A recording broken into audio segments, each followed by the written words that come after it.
Hello po, Tita Darlene. Hello po, Tita Darlene. Thank you so much po. Hello, it's me, Darlene Vlog.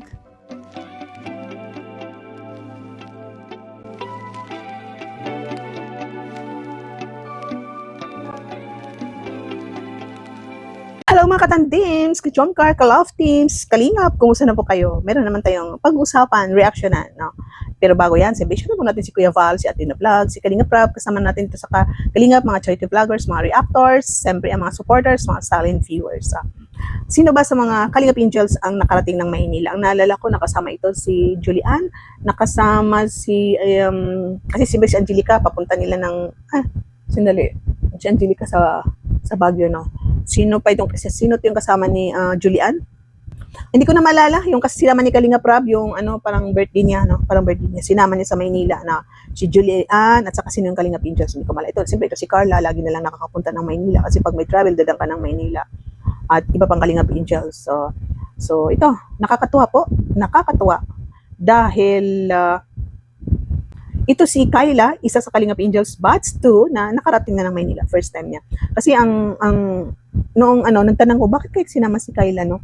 Bakit kayo sinama si Kyla? Ay bakit hindi dinagdagan, hindi ginawang Kalingap, dalawang Kalingap Angel na isama. Pero sinama lang siya ata kasi ang pagkakaalam ko, nalaman ko dito sa Kalingap Tahanan na ito daw si Kyla parang naghumingi sa kay Ayan ng tulong na parang mamamasukan sa bahay nila. So, parang siya ang nag-aalaga ng baby nila, nagluluto, yung wala atang pasok. So, sa tingin ko, dahil biyahe ito, sinama si Kyla para matulungan pa rin si Amy dito sa baby. Kasi siyempre pag mahirap no, mag-vlog si Ayan dito sa pagpunta nila ng Blackpink, walang kapalit ito si Amy sa baby. So parang nandyan din yung kapatid niya. So iba rin yun, maraming magpapalitan. So isa siguro siya sinama, pero para makapasyal at siyempre ito no, mabigyan din ng trabaho sa pag-alaga ng baby. Kasi parang itong mga girls, hindi sila nanood ng Blackpink, nasa hotel lang ata sila. So ito si Kyla is kasama rin sa hotel lang.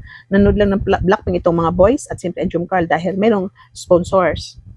Ano ba ang mafe-feel mo pag pupunta ka sa isang lugar na first time? Simple masaya ka, excited ka, lalo na kung marinig mo ang Maynila, no? Marinig mo yung mga mall. Ano bang unang nasa isip mo? Mall. Ito si Kyla, ang unang niyang sabi sa mga tanong ni Ayan is simple ang mall, no? Una niya nakita yung globe ng MOA, di ba? So namasyal sila.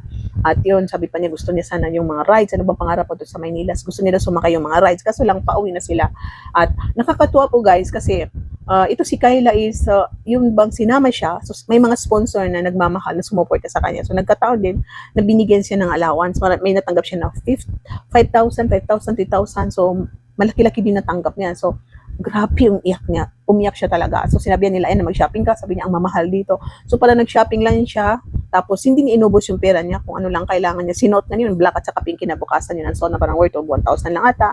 Pero may pahabol na sponsor is nabalik, no? At ito, makita natin yung tuwang-tuwa si Kyla. Kasi siyempre, di ba, ito si Kyla is nasa dait lang. Yung mama niya is nasa Maynila. Nasa dait ka lang, diyan ka lang. So hindi ka nakapunta sa Maynila, siyempre masaya ka na, tapos may nagbigay pa sa'yo ng allowance mo. Sino ba hindi maiyak? At alam natin ito si Kyla ay may pinagdaanan din sa kanyang past, no? At saka para siya yung ate, siya yung nanay, at tatay ng mga kapatid niya, ginagawa niya ang lahat para makasubay, para makakain, pag walang pasok, andun pa rin siya sa buhangin. So, need niya ang financial. So, ito at least merong break siya. Kyla na nakapagbakasyon sa Maynila. So ito para sa ito, Kyla. So ikaw, hawakan mo dyan sa para kitang-kita namin yung reaction mo. Nagpapaabot ng pagmamahal. Una-una po si Ma'am Cynthia. Ma'am Cynthia? Papabot ng yan. Mama ni Carla? Hindi. Ay, boy. Sorry, tawagin na natin Ma'am Cynthia. 1, 2, 3, 4, 5. Ayan. 5,000? Bago na pong bago. 5,000 pesos. May pala siya ang pangaray ka. Meron din galing kay Ma'am Gawimi. Pisan siya ni Ma'am Cynthia kapatid.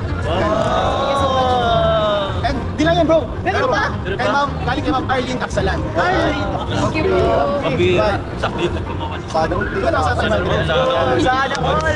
It's not the end, it's just the beginning. Meron pang galing kay Ma'am Maria Cabrera. Wow! 2, 3, 4, 5. Wow, grabe, 500 yun na pero sa... 500 yun na pero. Bigay na. 3, 4, 5. Grabe! Grabe na luha po si Kyla mga Kaya nga. Ba't pero Pero bro, meron pa. Meron pa? Meron pa. Oh, good. Dagdag lang ng konti. Sige, sige. Ito, pinapabigay ni Tita Myra Bebs. Ate Myra Bebs. Ay, si Ate Myra Bebs. Ate Myra Bebs. Yan, 1,000. 1,000. Kay Tita Marstella. Marstella. Or Tita Estela. 1,500. Ay, grabe. Ang dami. Pero meron pa! Meron pa, bro! Ngayon walang katapos ano? Siguro yung oras natin. Siguro maubos yung oras natin kakabigay dito ah. Oo nga, no? Hindi na siya makaka-shopping. Meron pa pandagdag po ni Kayla. Maraming nagmamahal kay Kayla. Galing po kay Sir CA23 ng Team C3.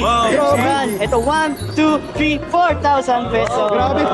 Bro, hindi ko naman plus. Ako din. At ang isang nakakatuwa dito, siyempre siguro alam ng mama na nandiyan sila Kayla, may nag-communicate siguro kaya na-surprise siya dahil yung mama may ano ata siya, may di off siya sa araw na yan, no, ilang oras lang ba. Pinunta niya si Kayla, binisita, sinama. So, ang balak nila mag-shopping, hindi na nila nagawa kundi nagkwentuhan ng ata sila sa boarding house ng kanyang mama o sa may ng mama Sokar. So, ang saya-saya ni Kayla dahil ilang buwan na hindi niya na-meet ang kanyang nanay, nakita niya ulit. Pero tingnan natin, no, umiyak din sila Carla, sila Amy, at ang kapatid niya, asawa ni Ayan, kasi yun ang sabi ni Amy na nakikiyak din.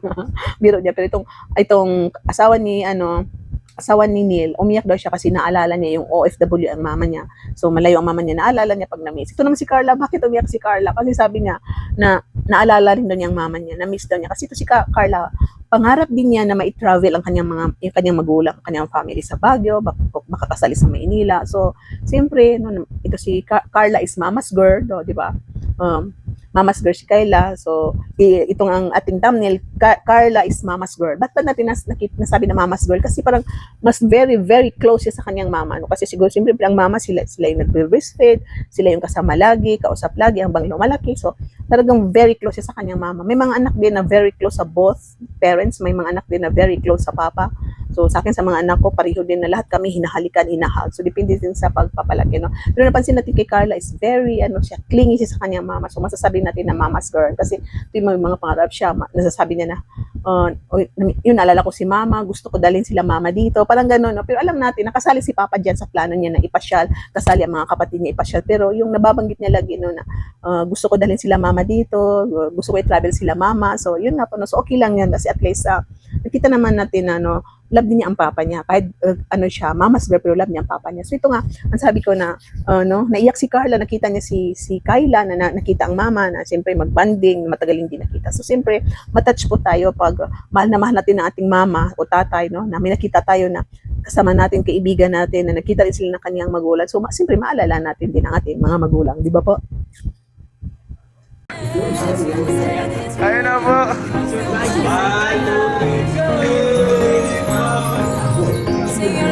Ayun po.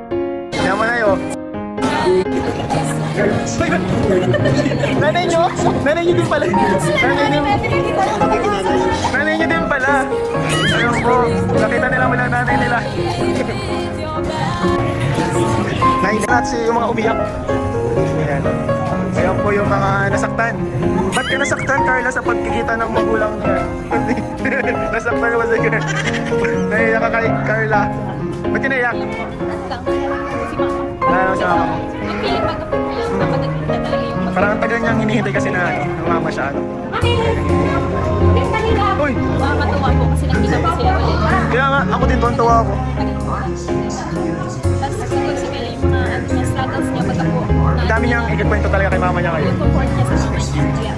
Kasi si Kayla pala walang magulang na. Siya pa yung ate, umata yung nanay at tatay. Itong ating content is itong ating reaction na napakaswerte ni Kayla dito sa Kalingap dahil isa ito, no, natutulungan siya, napapaaral siya, isa siya sa ambassador ng Empire Beauty Empire. Maganda rin ang book niya, no, straight, mahaba, maitim, so bagay din siya maging model, black beauty din siya, may itsura din siya, maganda siya, so bagay siya, so may blessings na dumating sa kanya, napapaaral siya, so parang balang araw at parang nasa list din siya ng pabayan pero wala siya pa talaga sa top 3. Ang narinig ko lang top 3, si Jaja, si Isabel, ito si Eden, no? So, yun nga. So, ito si Kayla is swerte din kasi ito, no? May nag-sponsor pa rin sa kanya hanggang ngayon. Maswerte din kasi nakapasya.